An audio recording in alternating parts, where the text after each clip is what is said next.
Hozir endi sizlarga hozir o'tadigan programmamiz mana texnosfera xavfsizligi. Texnosfera nima o'zi? Texnosfera nima? Texnika, sfera havo, to'g'rimi? Inson texnika bilan ta'sir ko'rsatgan hududni biz texnosfera deb ataymiz. Bularga qayerdan misol bo'lsak bo'ladi? Mana bino, to'g'rimi? Biz binoni qurdik, texnika bilan ta'sir ko'rsatyapmizmi? Yana qayerlar texnosfera bo'lishi mumkin? Asfalt, yo'llar, to'g'rimi? Yana-chi?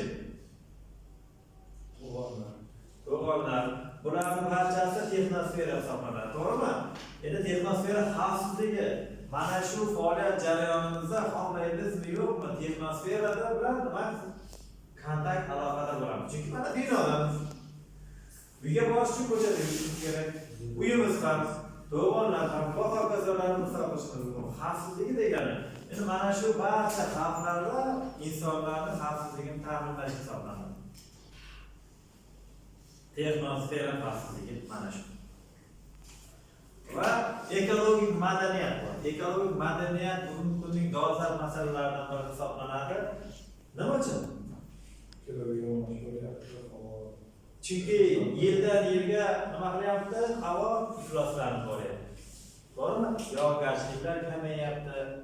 Global isish boshlangan. Parnik effektini aytishimiz mumkin yoki havodagi zaharli moddalarni aytishimiz mumkin, to'g'rimi? Mana yaqinda chiqargan statistikalarga qaraydigan bo'lsak,